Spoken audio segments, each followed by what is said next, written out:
fi nga yaakaar bu ñëwulee nga wéy di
de mën ngaa ñëw ba nii bu la neex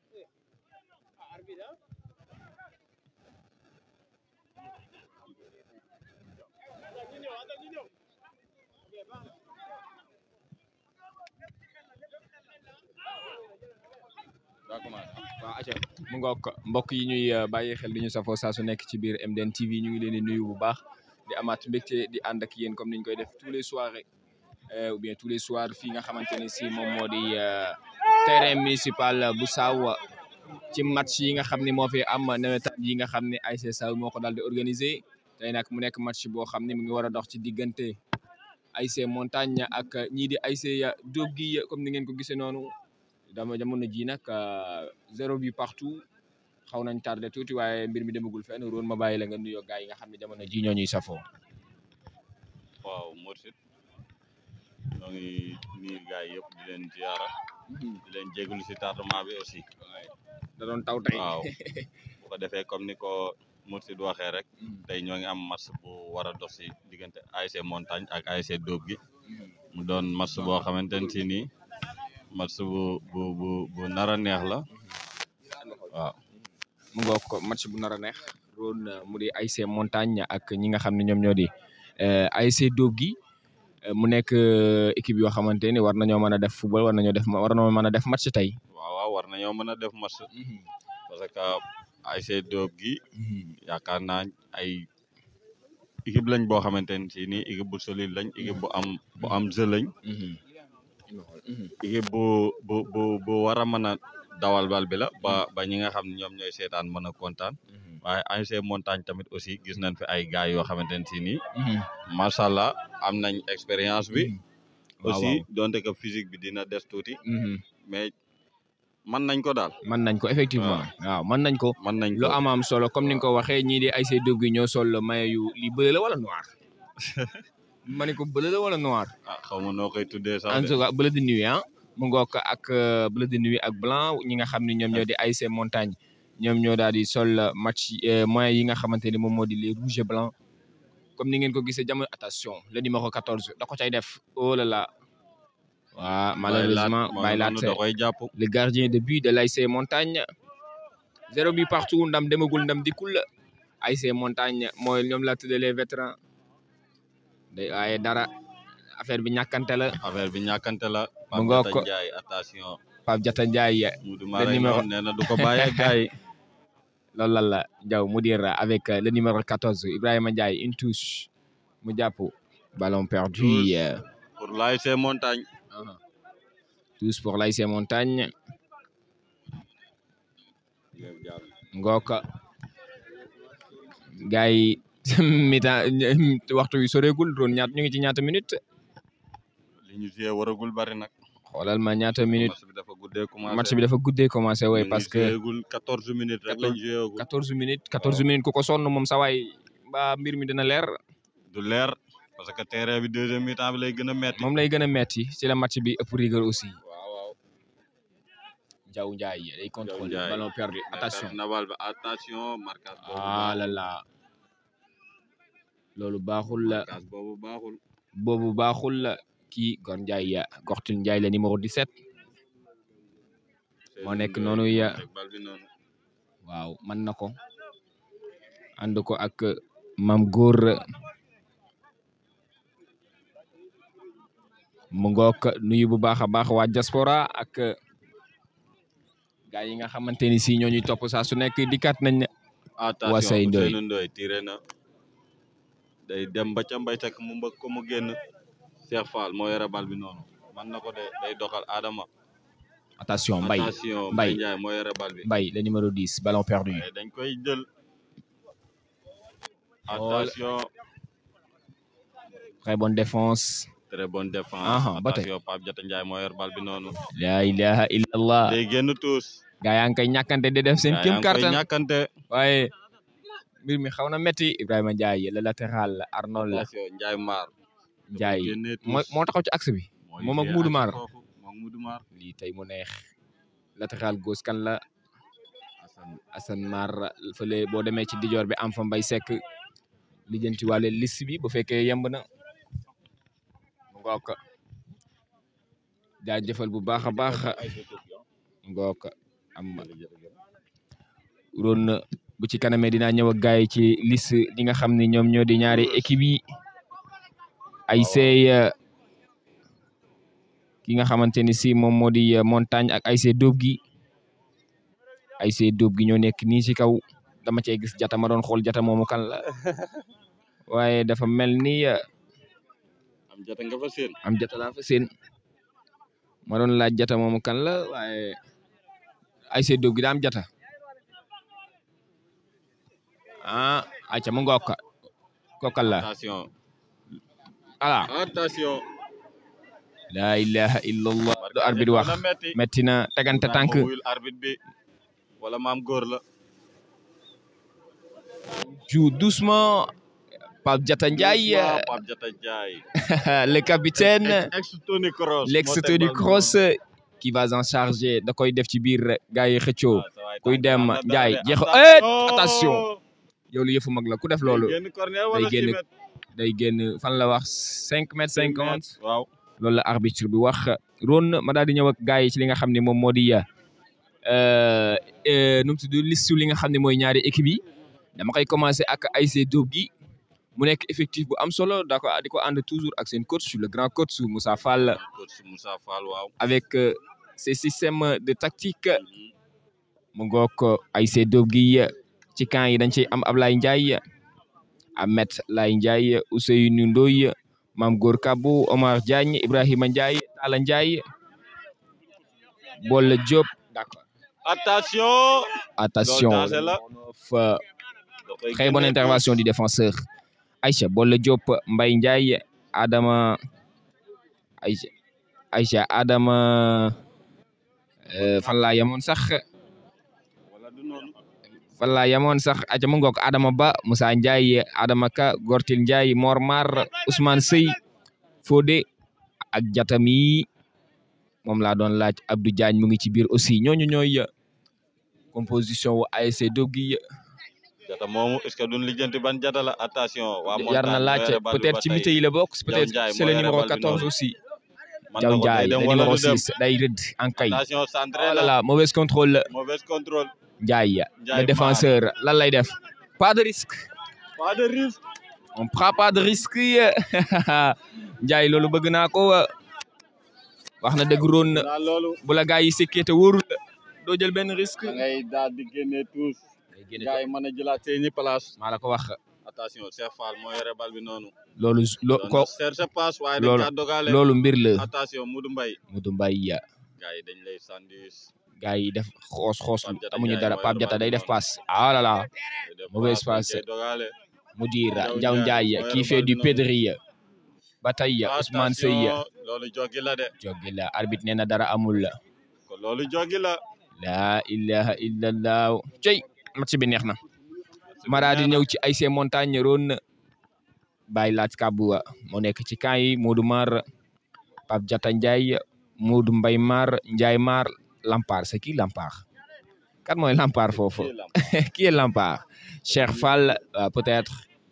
Lampard, c'est le Miteye. Cheikh Fall. Il y a aussi Yatma Mar, Hassan Mar, El Hadji Sall, Mbaye Sall, Ndiaw Ndiaye,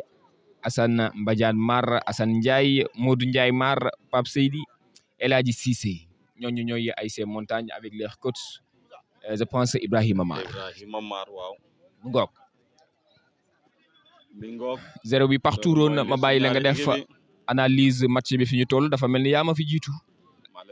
te mbir mi jot ngaa fekke dara. fi ñu toll nii. aha mel na ni occasion danger amagul si ñaari côté yëpp. effectivement. benn occasion danger amagu ci. amagu fi gars yi dañuy naxante rek di ko wër. wuyaa yooyu amagu fi daal. waaw amagu fi. gaa yaa ngi yoote waaye waa Dóob gi ñoo yor bal bi noonu di ko yoote ñoo ngi koy joxante. ndeysaan Adama da koy yaatal changement de côté. waaye laa day génn jàpp ko ndànk. sans danger. sans danger. waaw. dégagé na loolu dégagement la loolu dégagement la. attention le tiki taka Mbaye mu jël jàpp ci kan Ousmane day xuus xuusaat jàpp ci gor day tourner déet day continuer jeexagul la Adama arbitre lu mu wax faute en faveur de l'ASC Dóob gi ndeysaan.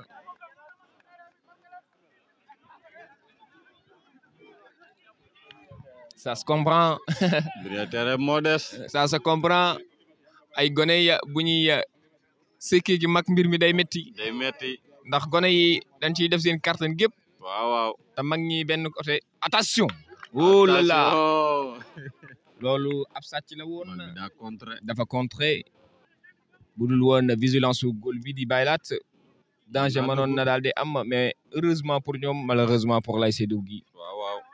corner en faveur de l'ASC Dóob gi qui va en charger kan la Wasay Ndoye tànk bi neex na. attention corner. bien tiré. voilà.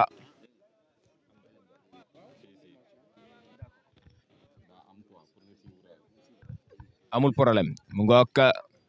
On nous signale qu'aujourd'hui on a un trophée pour le. Waaw, c'est bien comme ça pour l'homme du match l'homme du match. L'homme du match. Et qui sera l'homme du match ou bien qui sera l'homme de ce match? Acca ñu dem le profondeur de Adama sans danger. daal di tànn def passam ci kii Yatma Mar ak Ibrahima Ndiaye day dem Ibu nee na ko ma bañ. laa ilaha def passe ci Gortil Ndiaye attention passe malal na le numéro 14 lu muy def retrait malheureusement très bonne intervention du défenseur Ndiaye Mar maa la ko wax roon match bi neex na gaa yaa ngi géré laa ilaha illallah tey rek mu neex Ndiaye nee na dara du fi toog lu ñëw ma tulli lii la gaa yi naan taxaw ci buntu kër gi ku amul carte doo dugg. maa la ko wax ndeysaan.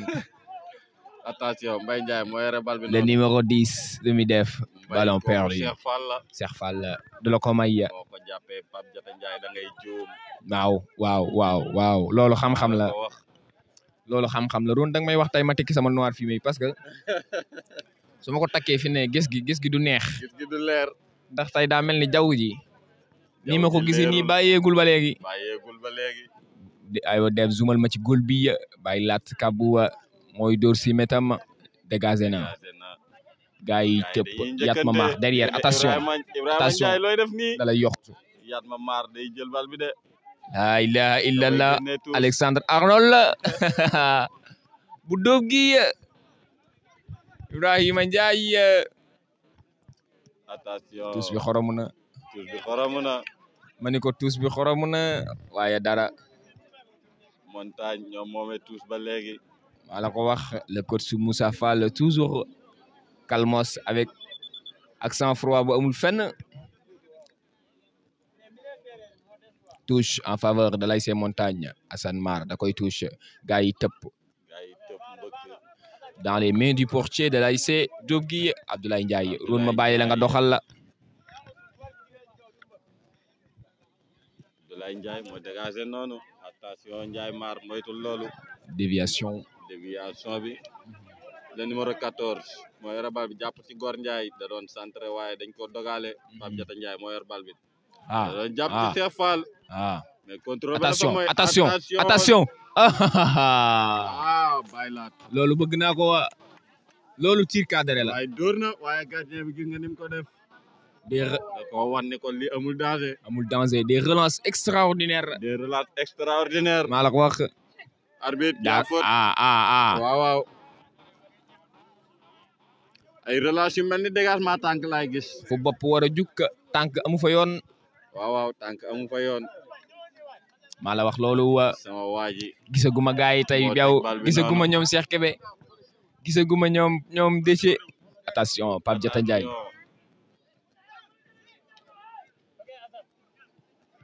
attention défense bi nañ moytu Mor Thiam dafa am vitesse de la ilaha illallah tey rek mu ne attention la maam góor da koy génne tous gars yi nañ moytu ñi nga xam ne dóob gi nañ moytu gars yi footballu mag la ñuy football te footballu mag doon à tout moment buntu mën na feeñ naxtaan lay doon bëre bu keek xaw ma nu ñu koy waxee noonu bëre bu keek mbaam waaye arbitre yaa faute waaye gisu ko xam naa Ndiaw loolu kenn du ko raté mu dire on ne rate pas ça sa gauche bi ngay croisé mu jeex oh là là gauche bi ngay dugalee bal bi foofu looy jekkal droite amu fi oh quelle occasion pour ASC Montagne lii du yombaat ngeen am ko kokkal la Cheikh Fall la kii danaan leen xale laa comme yéen maa la ko wax mën naa defanteeg gaay yi wiijaat paas na la ilaha illallah jaw oh doon na ko yaatal la waaye daa jotul la attention ba tey yaa faute Cheikh Fall mu ngi wan booy ni leen seen morom la mën na maa defanteeg yéen mu ngoog 0 bi partout l'ASC Montagne man kon na gardien bi moytu qui revient un tout petit peu ñu ngi yeewu ndànk kan moo teg bal bi roon le numéro 9 c'est Cheikh Fall de attention ça pourrait être un danger mais Cheikh Fall moo arrière lu muy def bàyyi na koog numéro 9 bi attention waay ron kër ge boyoon na maa la wax bam ko tegee la amoon na xel ñaar ka ni mbir mën na ci am c'est Lampard mooy Lampard yaa ko doon laaj Lampard wane na boppam dootuma la laaj c'est qui Lampard est là Lampard ay lamp poto yi Lampard mooy lamp poto yi attention kon dóob gi loolu signal la ron code phare la maytu leen kon waaye lii avertissement la bu ngeen amatee ay faute côté boobu noonu bu leen leere ne à tout moment mën naa dem ci biir gars yi arbitre na waaye gars yaa nga yuuxu la ilaha illallah gis naa tireur am na gis naa tireur Montagne gi ma gis Lampard newuñu pour neexal maa la ko wax attention Modou Mbaye non mauvaise passe Ousseynou Ndoye da koy dogaale ñu dem Ousmane day jël jàpp ci kan da koy yaatal le numéro 14 numéro 14 bi du génn mu ngay contrôle ba baax na maa la ko wax benn centre xelli moo ci am da koy mbëkk waaye dañ koy génne attention bien joué topp la amul dara topp la amul dara Mor la y a hors-jeu y a bel et bien hors-jeu retour waaye dafa jënnaat bàyyil arbitre bi amoo looy wax ak moom waaye pour l'instant 0-0 tu n'as rien à parler avec l'arbitre jéegul nañ 29 minutes waay dara xewagul et y a des occasions franches waaw sur tous les deux côtés mais ba tey caaxi boyagul ba tey baylaat sama laal di dégager bal ba dafay jénn touche kay waaw en faveur de l'ASC Dóob-Guiya Ibrahima Ndiaye Arnold qui fait le dox et le passe mel na ni moom li muy dox balaa tous bari na ça c'est du sàcc boy numéro 11 attention tous pour l'ASC Montagne ba tey mu ngoog la ilaha illallah lay mbëkk bal bi noonu mu dir Njaw abi ne ya rien mais si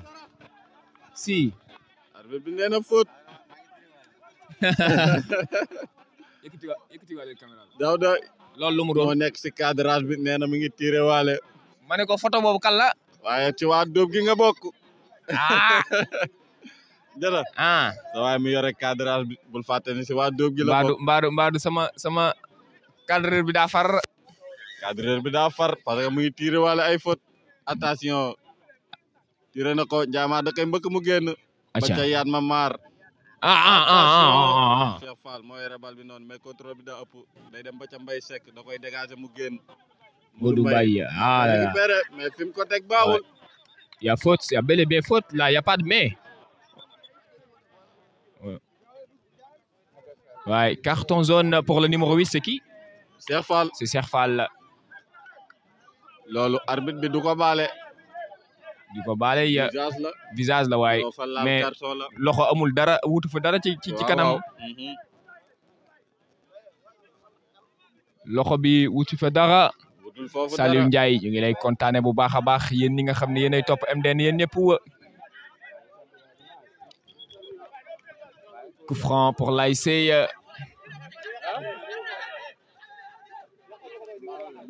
l'ASC Dóob-Guiya match bi am na tension neex na Cheikh fu mu dëkk Cheikh Fall teebal dëkk mu ngi koy ñàkk mu ngi leen koy wan il les montre que sur un Taïba comme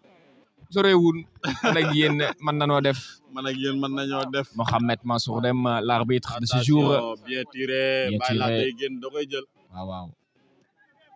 bien joué gardien kontaan naa ci loolu am na vitamine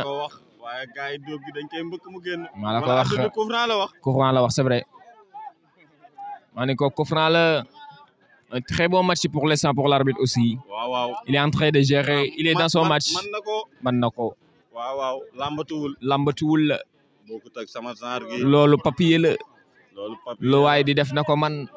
bu ne ko foo ko teg nga génne ni mu ngi nii waaw Cheikh Fall moo teg bal bi noonu attention sàcc ba très bonne intervention du gardien waaw tey terrain bi Lay Ndiaye waaw bal bi day daw normal Adama moo yore bal bi noonu nga jàpp ba ca boole cuun jàpp ci kan mu jàpp ci Ousmane day def naan Mor Thiam touché du fees tey nga dee maa la ko wax mag la da koy génne tous taxawaat sans risque mu ngoog Gortil Ndiaye le numéro 10 waaye day génn Mor manoon a daw mais il était déjà hors-jeu te moo tax maa la ko wax mu taayee yàq énergie foofu amu fa yoon waaw bu doon pour yi dañuy daw di ko fekk ji moom muy daw di juw ak moom ñu ngi ci 33 minutes 33 minutes suma juumul 35 la ñuy jouer tey ok dañoo tardé 33 minutes pour l'instant ndam demagul ndam dikkagul 0 but partout Pape Diatta Pape loolu mooy da la ilaha illallah la ilaha ya rien on joue ça waay waaw góolu tey def nga lu la neex acca Ibrahima Ndiaye Arnold tuus na ko tuusam yi xoromu na gars yi dañ koy jël attention bokkal la Cheikh Fall attention arbitre bi nee na faute marquage yi saf na sàpp c'est vrai métti na trop gars yi ni ñuy tegee tànk rek day métti c'est vrai marquage yi saf na sàpp waaw ay ca mu ngoog ay ces montagnes ñoo dégagé kii Cheikh Fall déviation pour Modou Mbaye ballon perdu le latéral Ibrahima Ndiaye da koy daal di mille waaw on dit quoi gars yi nee na 0 but partout Jata xoolal ma Déthié Diop fu mu féete. Déthié gisaguma ko borom dóob gi kokal la Moustapha Mbacké noo def attention Modou Mbaye moo Modou Mbaye centre na demul la ballon perdu touche pour ASC ASC Montagne waay touche na ko kan moo yore bal bi Lampard la Cheikh Fall da koy jël ci moom ma ni ko bàyyil ma aw la muy xuusaat dindi lan lay def passe oh là là mauvaise passe waay daf doon def du teg dil xàcc gars yi yaakaar ne ci kanam la ndekete ginnaaw la mais malheureusement ballon perdu attention gars yi lii la gars yi du génn sa waay su soon nga ñu def boo pare di nga ko fay maa la wax lii tous pour la seddog gi su soosu nga teg suñ kaw boo pare daan ci génne indemnité mu ngoog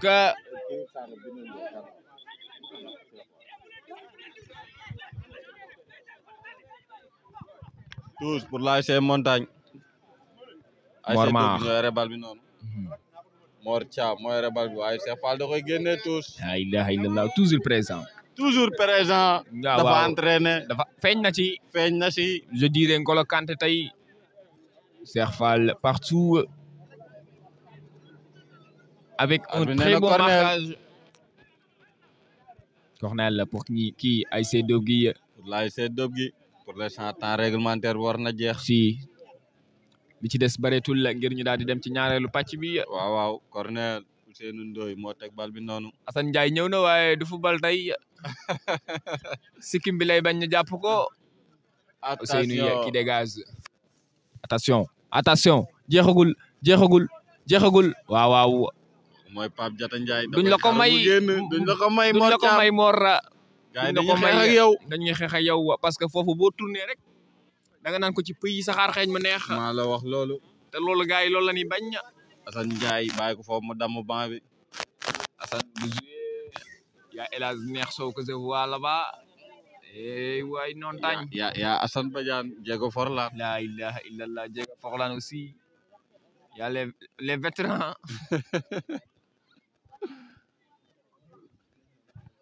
zumal ma ci foot bi équipe bi ay kaana yu mag a mag lan lañ la ilaha illallah la arbitre wax lan la arbitre bi wax lu xew foofu jëlal ma arbitre central qui parle avec wala temps bi la koy wax l'arbitre touche waaye mu ngi noonu wax naa ak moom ba pare munu cee ñàkk waa rouge ak rouge far waa noir ak noir far kon vert ak vert ay far attention oh waay très bonne intervention du gardien le gardien est présent am na confiance et qui fait dagg sa yaram bàyyi laat kabu oh là là lii dafa waroon a dugg mu ni ko baaxul la occasion boobu noonu waa doon na daal di jeexal match bi attention Ousseynou Ndoye centre ba bal ba dafay daal di génn mu ngoog l'arbitre qui décide qu'on a resté là pour la première période de ce match waaw mu ngoog bon je pense gis nga li nga xamante ni si moom moo di première mi-temps bi waaw ci ñaari équipe yëpp ndam demagul ndam dikkagul ku nekk yaa ngi def li nga mën waaye def nañ première mi-temps bu neex mu ngoog def nañ première mi-temps boo xam ni première mi-temps bu extraordinaire la waaw ñaari équipe yëpp yoote na waa ñi nga xamante ni ñoom ñooy waa dóob gi ñoo ngi imposé gars yi waaye gars yi ñoo ngi riposte tamit di leen wan ni leen effectivement foo mi yàgg nañ ci effectivement waaye daa mel ni dóob gi luñ ci yàgg montagne leen ci gën a yàgg ndax montagne jaar nañ ci côté yëpp jaar nañ ci côté yëpp c'est un ensemble waaw de joueurs réunis dans une équipe waaw ASC Montagne mu ngoog moo cadreur qui est supporter de dóob gi dama déggul li tubaab nag ndeysaan loolu leer na sama yoon du ci nekk ron 0 but partout ASC dóob gi 0 ASC Montagne 0 waaw ASC dóob gi nekk noonu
ñi absenté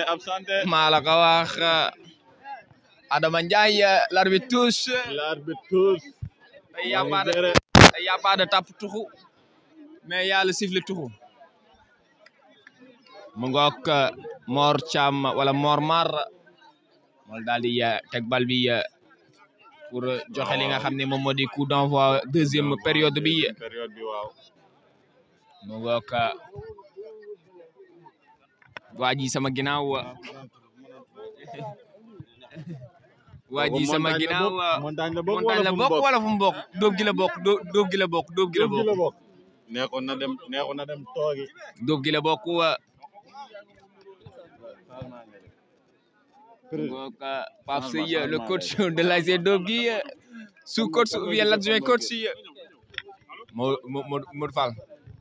Boy Ndiaye wala Moxa wala Mohamed kaana gu mag yaa wóor mu ngi noonu l'arbitre qui demande à ses compagnons est-ce qu'ils sont prêts oui góorlu yi ndax jekk na ñoom jekkuñu et voilà on démarre la seconde période de ce match yi ASC Dóob gi ñooy rek mu ngoog boole cuun ah Mbaye Sall da koy génne touche on redémarre li nga xam ne moom mooy ñaareelu pàcc bi prési fi nga taxaw baaxul attention Pape Diatta Ndiaye qui fait le dégât boole attention encore Baylat toujours présent toujours là les arrêts décisifs Diatta mu mel ni ñi nga xam ne mooy ASC Dóob gi taxawal nañ li nga xam ne mooy ñaari changement waaw da ciy baax taxawal nañ ñaari changement dafa gis li nga xam ne moom moo di ndeysaan buntu bi loolu coach bu gisul yoon wi loolu coach bu ñime moo koy def zoomal ma loolu zoom aca mu ngook ñu dem waa montagne ñoo yore bal bi kala ñoo yore Lampard day jàpp ci Modou Mbaye cay def Modou Mbaye moo yore bal bi noonu mu ngoog moo ko yore ba tey attention entraînement mais fekku fa kenn ya Ablaye Ndiaye day jël jàpp ci kan boole day jël bal bi arbitre nee na faute prési Assane Diego Forlane qui se prépare waaw ñi nga xam ne ASC Montagne tamit ndeysaan changement yi loolu lan la arbitre lu mu bind arbitre bi changement yi lay bind ki au niveau la ne loolu kawe na beaucoup teg ñi fi jaaroon di passé lii niveau la kawe na la ilaha illallah Mohamed Mansour c'est ça tactique ñaari coach yi daa mel ni problème nekk deux di sàccante et voilà je pense Modou Mbaye qui va céder sa place à El Hadj Cissé ou bien war na neex Ousmane Seye day génn jox kan le numéro 7 yi ko kan la xawma ko man tactique coach laa gis Assane Diego Forlane qui signe son entrée en jeu et qui Gortil Ndiaye qui va sortir gisuñu ko sax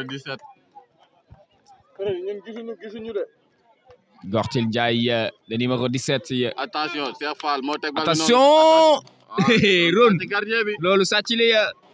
aca débrouiller wala KDB mooy génn moo dugg noonu Adama waaye mooy dugg moom it Ousseynou Ndoye mooy yore bal bi noonu ngook ñaari équipe yëpp ku nekk def na ñaari changement changer tactique Diatta le numéro 14 attention sama turando lu muy def day téye kotaat sànni fële ya Assane foofu du jëm waay ba Alaaji mooy neex soow Alaaji neex soow Alaaji neex soow mooy yore bal bi noonu waaye dañ koy nangu wa li ngay def dafa yeex dawal marqué Alaaji Cissé dawal marqué kooku yore bal bi mooy kan faute la waaye mauvaise contrôle la mu ngoog yaa faute Diego Forlane dugg na dafa mel ni Diego dugg après Ndiaw aju tuuti mu ngoog attention Lampard war na def passe parel Ndiaw mais Ndiaw parewul on doit être toujours prêt Adama Ba moo yore bal bi Lay Ndiaye attention. la ilaha illallah. ay waay quel jeu de passe Mbaye voilà jàll na attention Diatta lu muy def day dagg di ñëwaat oh là là ballon perdu ba tey jeexagul la Adama xuus-xuusaat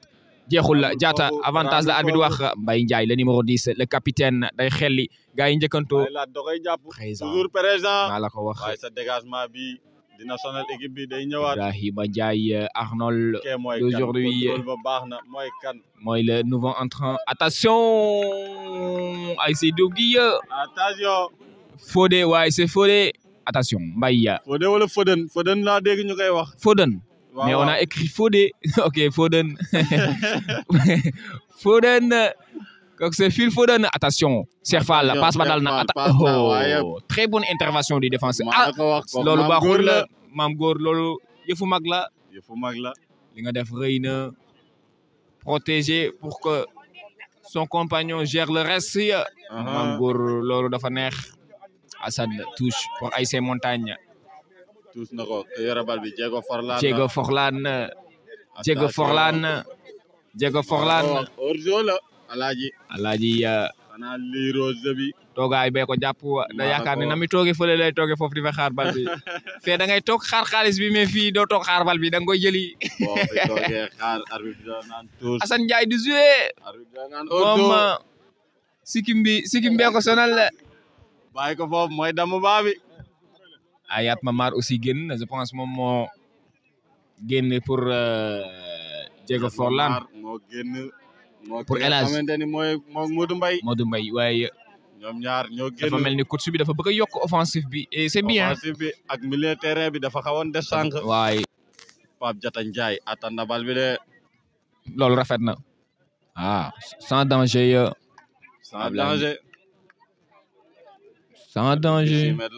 c'est maître la wax et c'est le maître du terrain waaw décision mooy mujj lu mu wax rek noonu lay demee Abdoulaye Ndiaye qui cherche qui Adama Ba wala Adama Ka Modou Mar roon fu mango ji toll mango ji day waaj loolu aji mango la wala lu mu ci saataatu la gaay yaa ngi ci saataatu toll de boole touche kon Mbaye Sall da koy génn waaye Adama Ba mooy rabal gaay duñ ko may Diego Forlane Papa day def kan passe si Ndiaw attention ba tey jeexagul boole si tous en faveur de l'ASC Montagne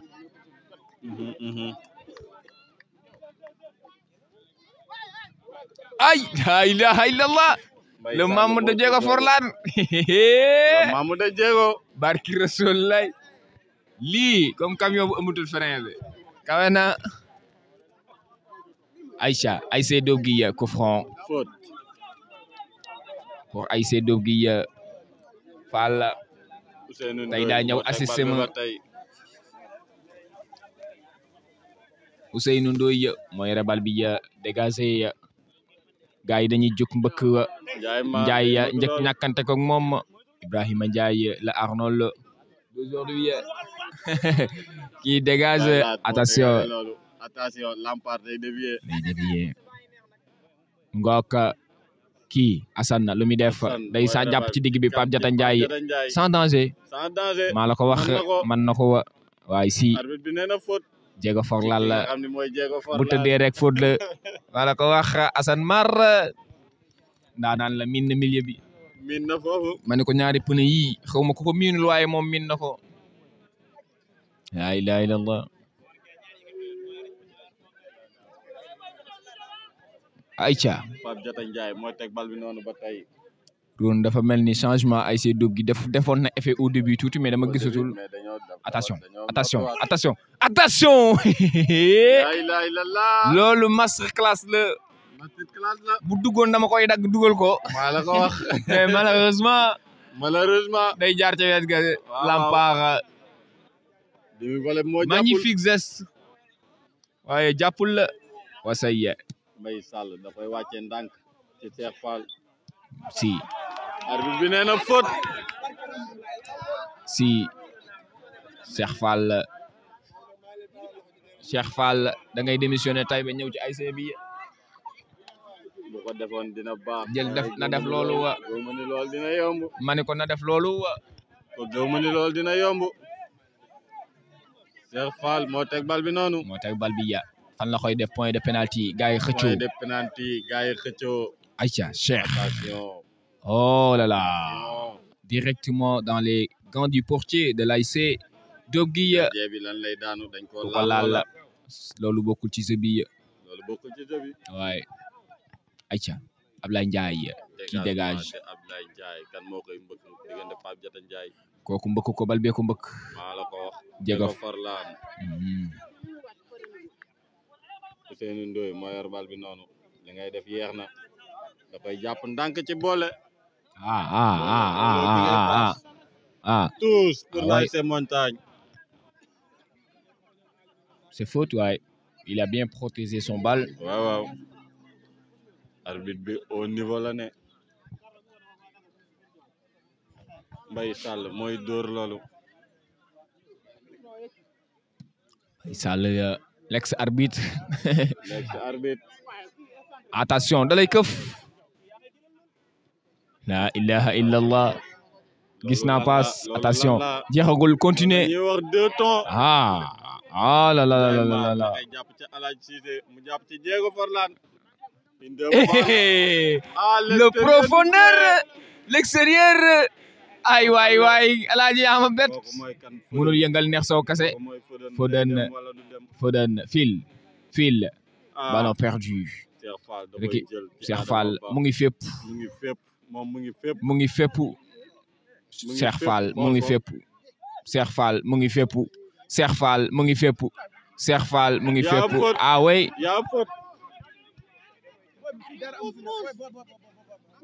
Et carton jaune pour le capitaine de l'ASC Diop Guy Mbaye Ndiaye.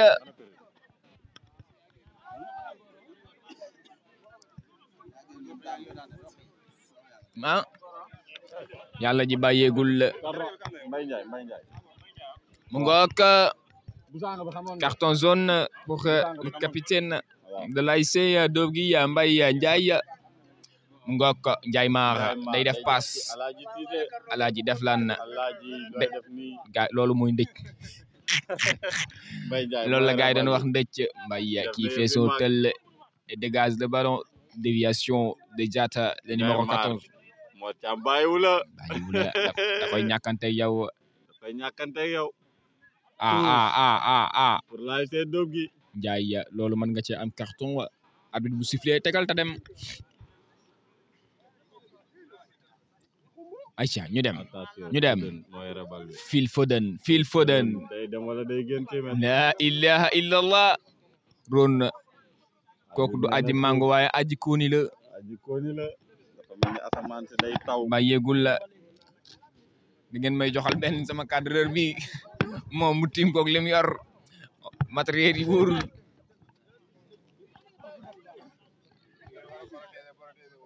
moom laa la wax noonu. attention baylaat koy dégager mu génn.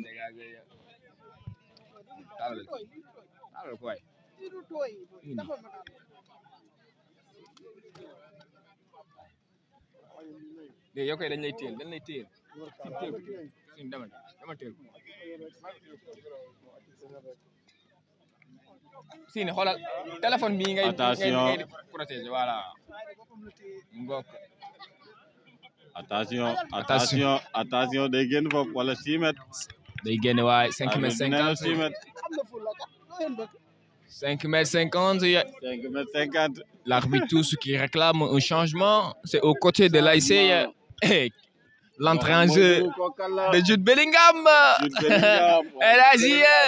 Jude Bellingham, le numéro 5. Et le grand frère qui va céder sa place.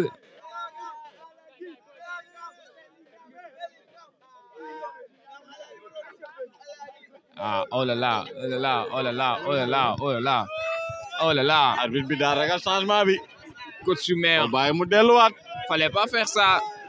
coach bi dafa ragal changement bi. Jude Bellingham. attention Lampard déviation baax na de. waaye Alaaji dafa perte contrôle bi. Kal la Foden day jàpp ci kan. Adama mu ngoog gis naa paas Maam Góor mu paas Phil Foden Foden da koy encore jël nu muy def ak da koy Assane jël mu ngay xoos temporiser le Philippe Falap daal di xel yi daal di xel ballon waaye perdu. Cheikh Fall marqué Rasulaay nagu ñuul wi ci camp yi ku ñëw fekk ko fi maa la ko wax kii Lampard mooy rabal bi noonu li ngay def yéex na ay ca ñu joué loolu la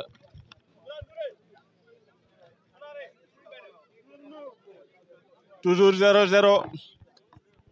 ci diggante Montagne ak ñi nga xam ni ñoo di waa Dóob gi amoon nañ fi nul je pense tey duñ amaat nul tey moom waruñu amaatum nul kan mooy njëkk a yoxosu kuy njëkk a yër camp yi ñaari équipe bi ku si nekk laa bañ nee na doo yóbbu defet doo yóbbu defet Diego Forlan booy dañuy nangu loolu maa la ko wax tous pour l'ASC Dóob gi Maam Góor moo koy tous attention ñooñu ñan la bal ba dafay génn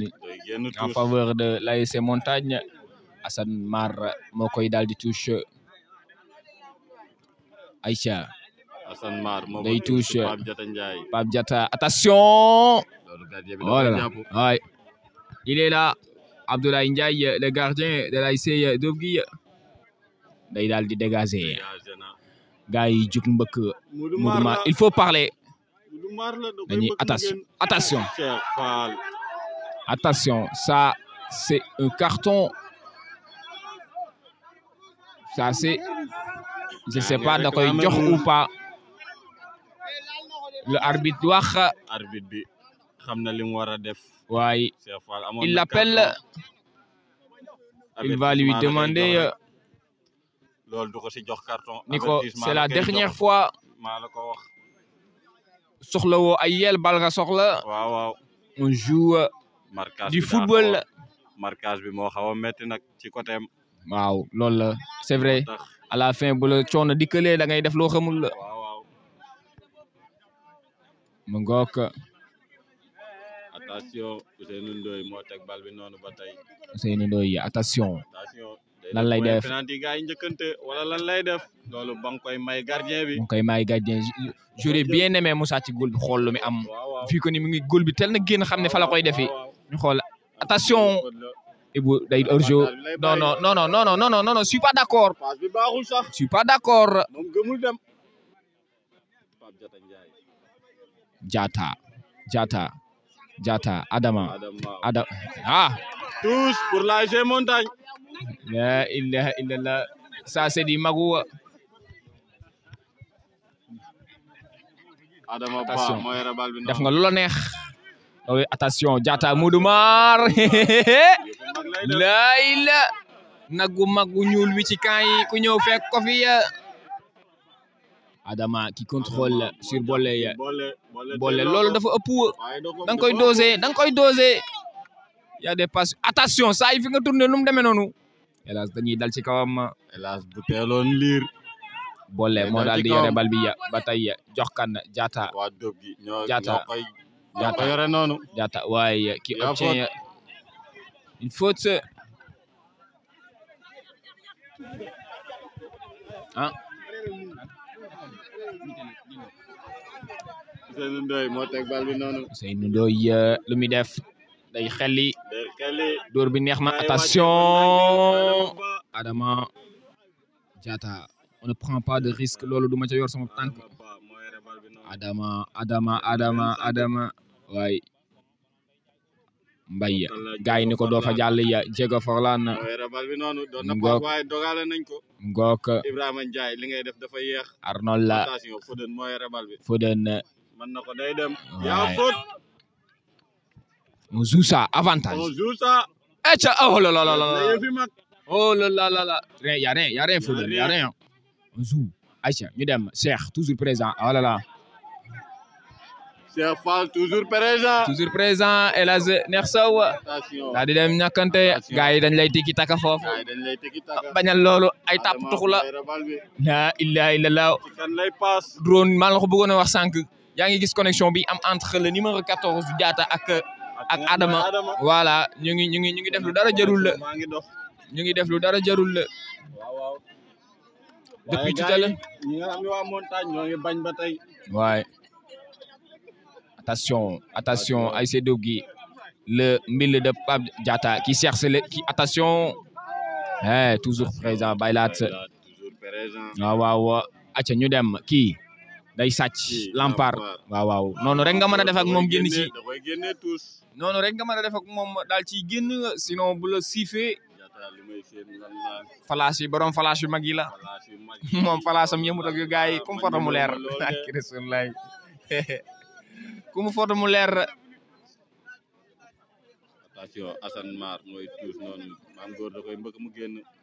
Pape Diatta Ndiaye moo ko récupéré. Pape Diatta man yaakaaroon ma dina ko téye ba dina ko tenir ah mais c'est quoi ça. sa waay ndaanaan la. yaakaaroon ma dina ko téye ba fii waaye. sa waay da koy tenir ndeke waa ji kaana gu mag la. waaw. Ouais, Pape, on ne fait pas ça. Ça, c'est pas du football. Mungok, 0 but partout. Match bangi dem ñu ngi ci ñaareelu pàcc bi mi-temps nañ ba pare. Mbaye Seck gars yi ñu attention kii le numéro 14 non je suis pas d'accord. bëgguma passe yaa ngi kenn topp la demal boo amee kan yi def ci waay. La ilaha illallah. Mor waaye passe kii Lampard Fodor leer na attention Mor waaw petit filet oh my God l'ASC Dobgui qui cherche toujours les buts rëy na ça loolu entente la loolu bu yàgg am mën na baax surtout ci côté ASC Dobgui mais malheureusement Cheikh Fall, très bonne déviation. Day génn touche. C'est un très beau attaquant. Attention. Mais il y a mais ça c'est pas du football. On n'appuie pas sur son adversaire quand même.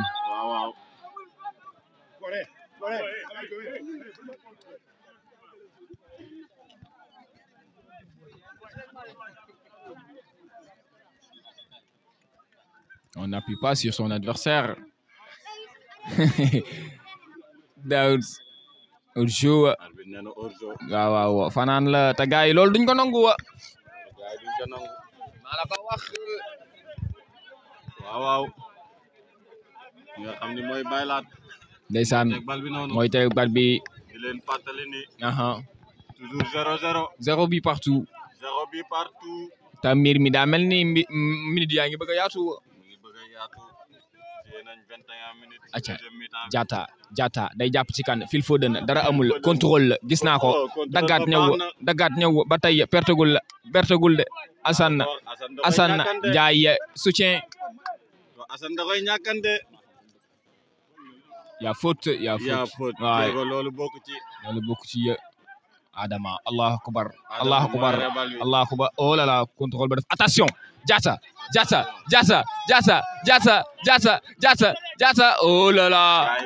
oh là là ballon perdu ba tey Adama lu mi def day xel ci biir jeexagul kii Adama attention malheureusement ballon perdu ndeysaan attention ba tey jeexagul Morja Diatta jeexagul Phil Foden le numéro 7 oh là là Baylat waay loolu laa la bëggoon a wax tout à l'heure qui fait un très beau match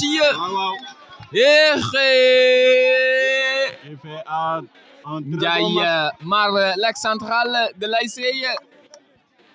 Montagne moo daanu noonu c'est du casse de rythme loolu miin nañ loolu mbir mi daa métti bañal fi ñu toll nii buñ fa tolloo fatigue bi day ñëw y a la fatigue aussi la pression y a tout donc mag rek moo la ciy génne oh là là on a une très belle occasion en faveur de l'ASC Dobgui jeexagul ba léegi Cornel kuy dóor kan la Foden la Phil Foden qui va en charger nu mu koy def tëmbal ci biir gars yi xëccoo corner Phil Foden da koy centré gars yi jóg très bien moom toujours présent Ibrahima Ndiaye mooy jàpp ci kan boole mu daal di mbil bal ba amul mujj Cheikh Fall lu muy def ba tey contre attaque de l'ASC Cheikh gis na ko ça c'est bien ça joueur bu mag la il a fait aussi un très beau match Cheikh Fall machallah match bi neex na Mbaye Ndiaye mu jàpp ci attention ballon perdu Alaaji loo def noonu Mbaye Seck ya attention Assane non faut pas faire ça def noonu loolu wóorul Diego Forlane le contrôle Diego on joue Adama faute technique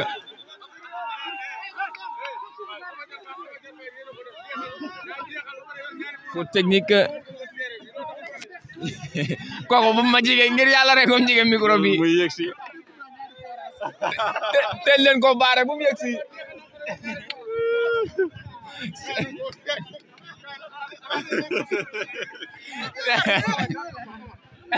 dàqal mu dem dàqal attention ay see dëb gi li muy wax code la loolu code la c'est bien codé son message général attention Lampard li muy dévier baax na Lampard Ibou Ndoye c'est Ibrahima Ndoye 0 danger Adama si un très bon match aussi Mbaye ballon perdu Diatta le numéro 14 Mbaye tey daj nga dëgg ah là là Mbaye la der la day bañ ba kera muy jeex Cheikh Fall mu génn Ron gis naa ne l'homme du match bi du génn tey ci ñii du génn ci Cheikh Fall du génn ci Diatta du génn ci Baylat du génn ci Adama wala Mbaye Ndiaye ak Pape Diatta aussi attention Wassaye ah là là il n'a pas de décision Ousseynou kenn du la may loolu Mbaye Adama Mbaye Diego Forlane Mbaye Diego fa lii lan la nii ça c'est quoi ça ki toog kan la Mbaye gis naa football tey Allahu akbar pour man match bi moo dàqagul waay le bii moo dàqagul ci match yi bi jot man de loolu laa gis un très bon et beau match man de loolu laa gis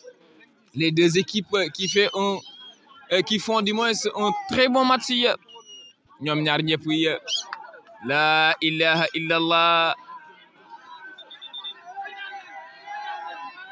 Assane Ndiaye boo dugaatee te amoo accord arbitre na la jox carton aco coup franc en faveur de l'ASC Diop gi maam góor moo tiré loolu door na ko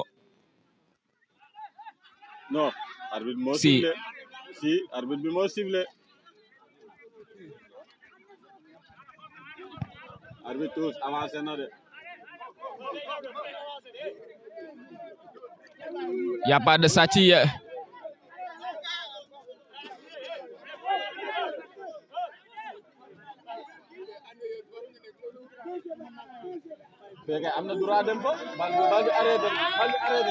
l'arbitre tous qui fait de attention Wassaye lan lay def noonu centré na ko bàyyi la waaw ca bopp ya la koy teggee attention lii neex na xoromu na après on fait du tout pour rey du temps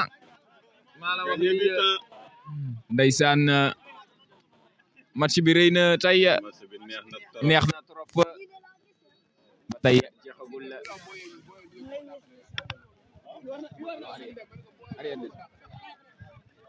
Aïcha mu ngoog kii Phil Foden mooy rabal bi noonu ni muy tege bal bi neex na ma trop càmmoñ bi ni mu koy def Adama lan lay def y a rien lii lan la nii Diatta utiliser le gaucher bi mu jeex utiliser le gaucher bi li ma doon wax occasion njaw bi waaye effectivement gaucher bi dañ cee war di def dara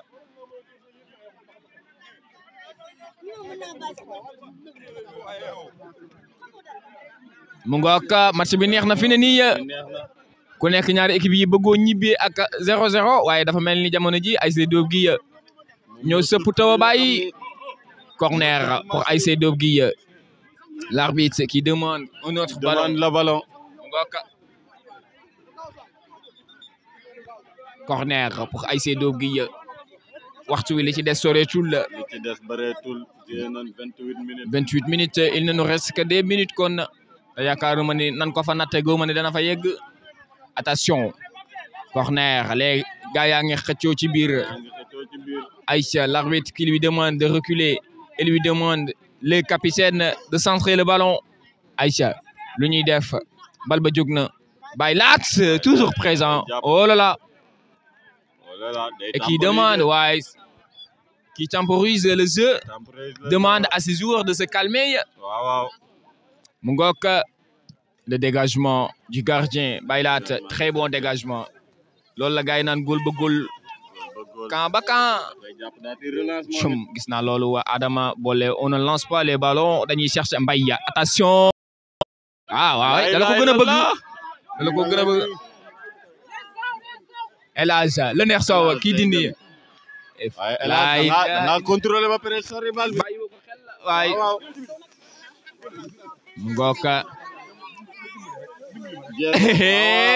yëfu mag la jega forlaan Ndoye kii lu muy def passe ci kan Lampard depuis un bon de temps amul bal gisatuma mayit Laye Ndiaye dañ koy jox bal bi mu jàpp kan ci boole bul sànni da ngay passe amul asalo wata bombe waaw Diatta day dindi déedéet passe day def ballon perdu Cheikh Fall ballon perdu lu yàlla wax ma ne ko lu yàlla wax wala lu arbitre wax dama juum dama bëgg a boole dama bëgg a boole fële flash yu mag ya waaw il est fatigué quand même waaw il a beaucoup donné aujourd'hui doon yëgatuma sama bopp ci waa ji il a beaucoup donné aujourd'hui Cheikh Fall ASC Montagne qui jubile. Il est fatigué, il a beaucoup donné. Ouais. Il a beaucoup donné, beaucoup même.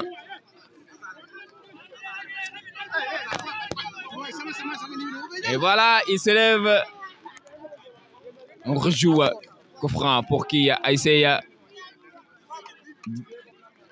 Yàlla jàmm ngay def. waaw mu ngay taw waaye teewul gaa yaa ngi ci Pape Diatta Ndiaye moo daal di teg lan coup franc bi Pape gaa yi mënuñoo dem urgent bee tax attention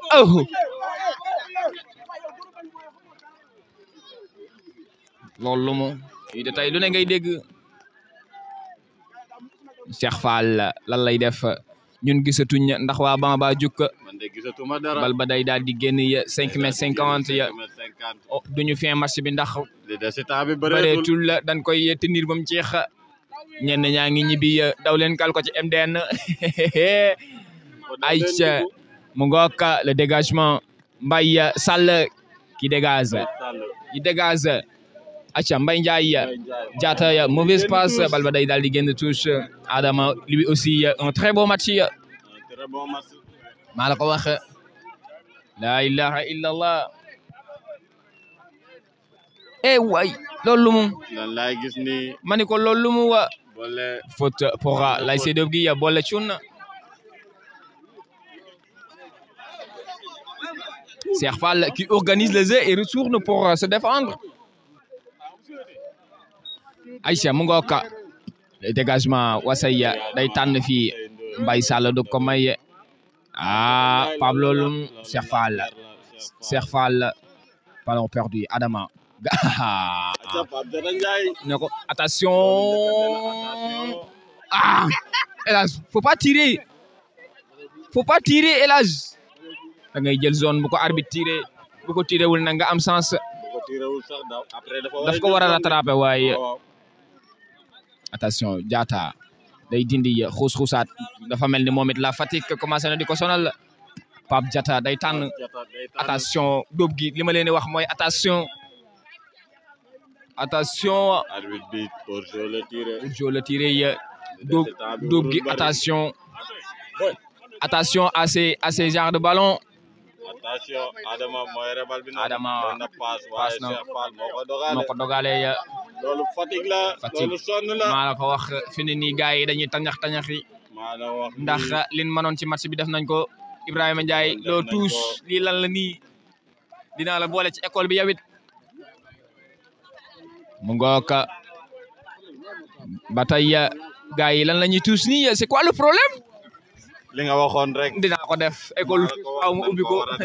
di ci jàngale tuus waaw ndeysaan yàlla jàng koy def gaa yaa ngi def ñoom it ci bal bi waaye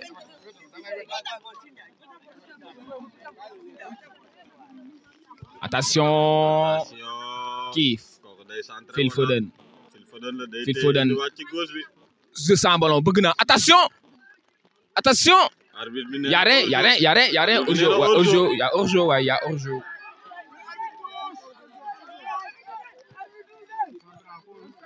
Kokalla Ndiaye Mar on laisse passer attention ba tey jeexagul ay see dóob gi jeexagul Mor day def passe ballon perdu Diego Forlane Diego mooy génn bal bi voilà mu ngoog lan la arbitre wax arbitre bi nee na faute pour kii lay see dóob gi maa la ko wax ñu ngi ci waxtu yu mujj yi ndam demagul ndam dikkagul 0 bi partout toujours 0 bi partout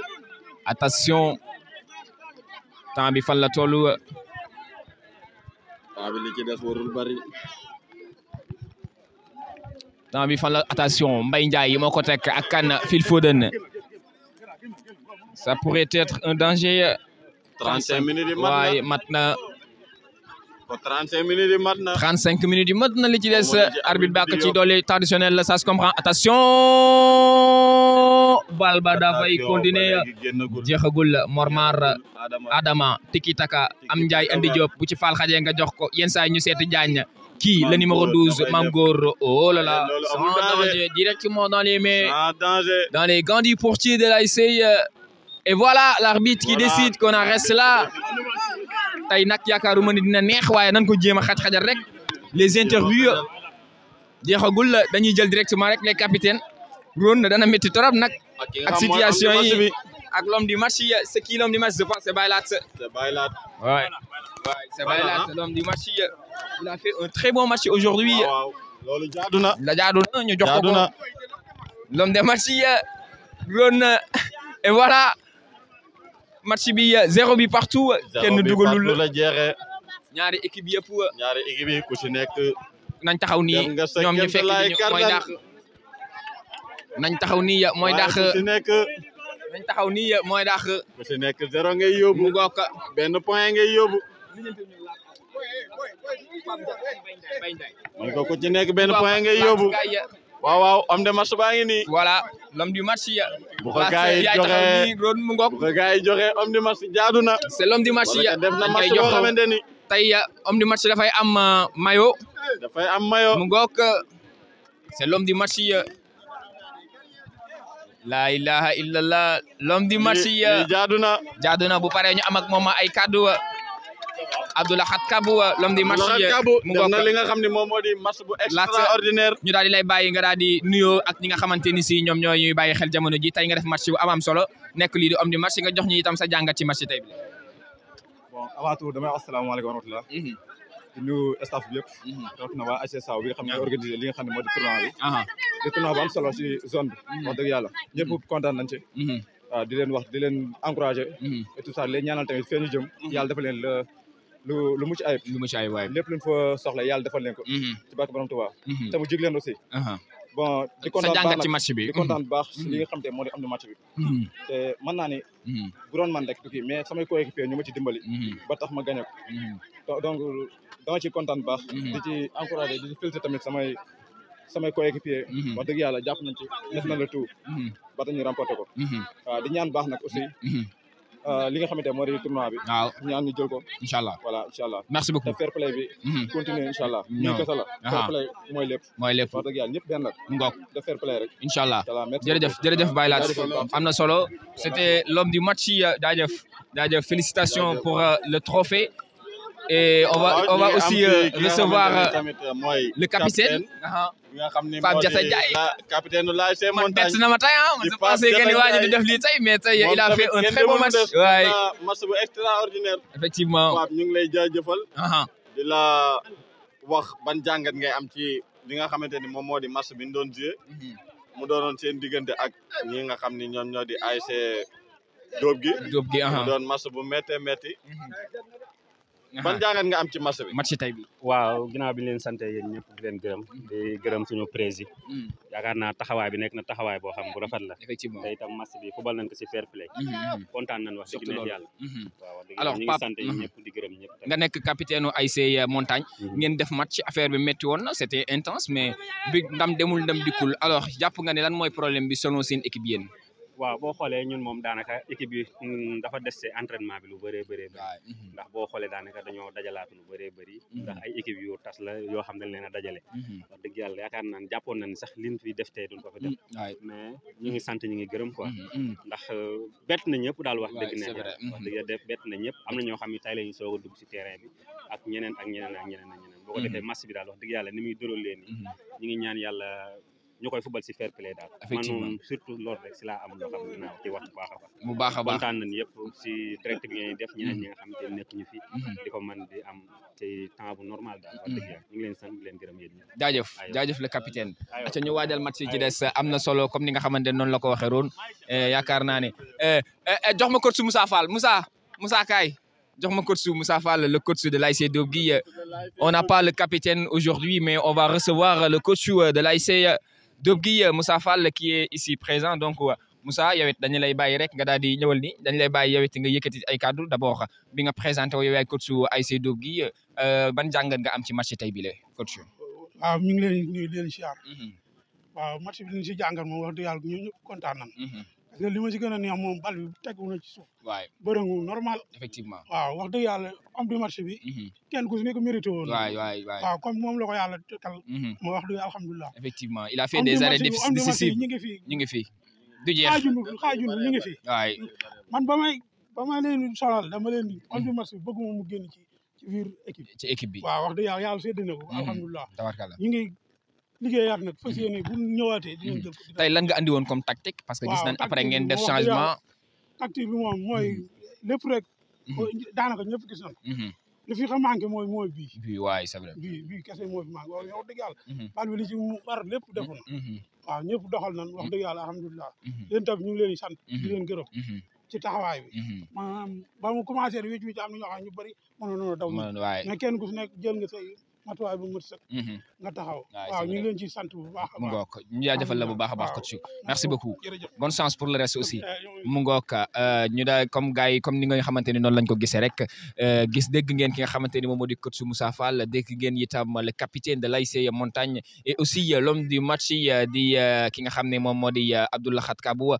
joxe nañ seen réaction ci bis bi waaye itam seetaan ngeen match bi ça a été un plaisir pour nous comme toujours de vous servir si seen chaîne bi di MDN TV jaajëfal bu baax a baax Arona Rachid Ndiaye moom mi nga xam ne moom laa doon sekkal ci commentaire bi toujours mu leen di andil ay analyse yu pertinente waaye itam di leen di jox tolluwaayu match bi fi mu nekk Dóob gi ak Montagne ñoo doon daje 0 bi partout maa ngi jaajëfal bu baax a baax suñu cadreur Daouda Ndiaye Dev moom moo nekk ci cadrage bi di leen jaajëfal yéen ñëpp di leen wax restez scotché wéy leen di abonné di safoo li nga xam ne moom moo di chaîne bi dara du leen rëcc ci tournoi yi métti woon na taw beeg yooyu mais ñu ngi ciy jégalu bu baax a baax dooleel leen ñu aussi lépp dina am solo jaa ngeen jëf ba beneen yoon incha allah